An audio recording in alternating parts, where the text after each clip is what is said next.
जय हिंद, जय भारत। एक बार फिर से स्वागत करता हूं आप सभी लोगों का आपके अपने चैनल पे।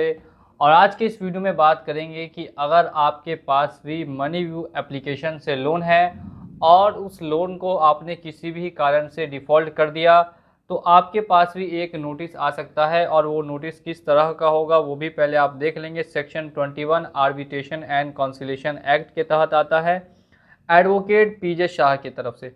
यहाँ पे मैं आपको दिखा सकता हूँ इस तरीके का ये नोटिस आपको कुछ दिखेगा और आपके ईमेल पर आपको मिल जाएगा।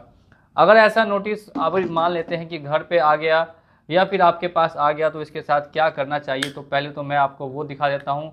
देख सकते हैं इस तरीके की नोटिस को काफ़ी लोग क्या करते हैं कि रिसीव नहीं करते हैं या ज़्यादा सोचते हैं कि इस नोटिस से कुछ भी नहीं होने वाला, तो उसको जला देते हैं और जला के राख कर देते हैं या फिर डिलीट कर देते हैं या फिर रिसीव ही नहीं करते। तो ऐसे बहुत सारे केसेस देखने के लिए मिलते हैं जहाँ पे कि नोटिस की वैल्यू नहीं की जाती है और नोटिस को जला के राख कर दिया जाता है या फिर नोटिस को फाड़ के फेंक दिया जाता है।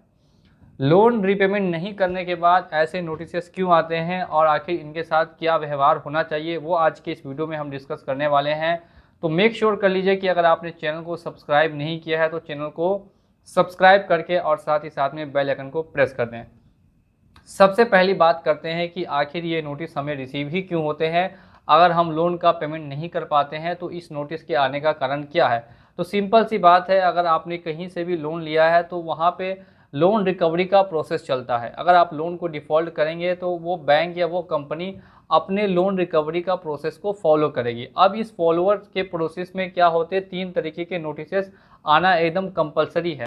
जिसमें से पहला नोटिस जो होगा दोस्तों वो आपको आता है डिमांड नोटिस। मैं फिर से बता दूं, डिमांड नोटिस अगर आपका मनीव्यू से भी लोन है फिर भी ये नोटिस आपको रिसीव हो सकता है। दूसरा नोटिस होता है जिसे हम बोलते हैं रिकॉल नोटिस, ठीक है। और थर्ड जो होता है नोटिस वो आपको इस तरीके का section 21 arbitration and conciliation act के तहत मनीव्यू वाले नोटिस भेजते हैं एडवोकेट पीजे शाह के द्वारा या फिर किसी और कंपनी के द्वारा भी भेज सकते हैं। अलग अलग तरीके से नोटिस रिसीव हो जाते हैं।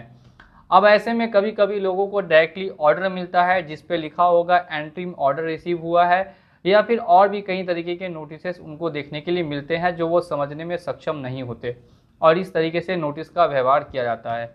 तो देखिए, अगर आपके पास नोटिस आता है तो सबसे पहली चीज़ ये है कि आपको ज़्यादा पैनिक नहीं होना है, आपको ज़्यादा घबराना नहीं है। नोटिस आने का ये मतलब नहीं है कि अब आपको लोन देना ही देना होगा या फिर आपके ऊपर किसी तरीके की कार्रवाई होगी।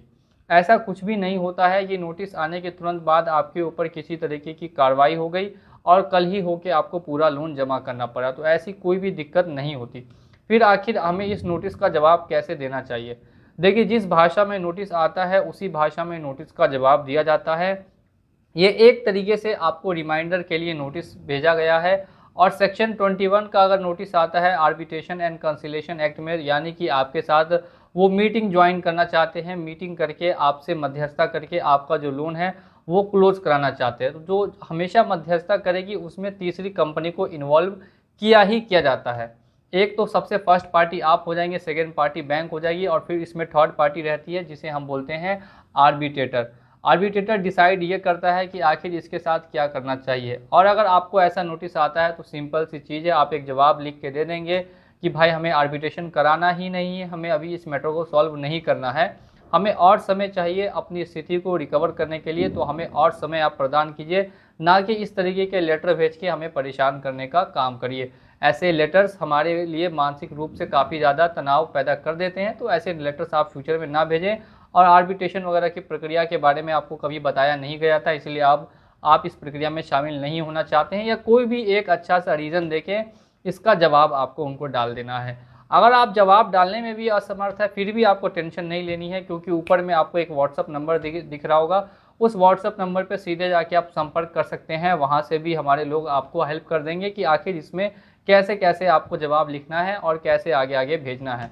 तो नोटिस आने का मतलब ये होता है कि आपका लोन डिफ़ॉल्ट है तो उसकी प्रक्रिया में ये नोटिस आपको रिसीव हुआ है।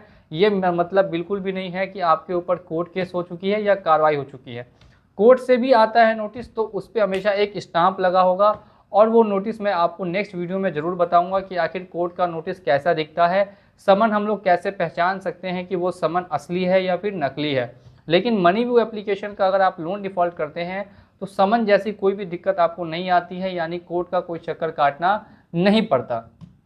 ऐसे में अगर आपका लोन डिफ़ॉल्ट हो गया तो अब आपके साथ समस्या ये है कि अब आप सोच में पड़ेंगे कि भाई हमारा तो लोन डिफ़ॉल्ट हो गया, अब हमें करना क्या चाहिए? क्या हमें पैसा देना ही पड़ेगा या पैसा नहीं देंगे तो भी काम चल सकता है? तो देखिए, ऐसी कंडीशंस में आपको ज़्यादा टेंशन नहीं लेनी है।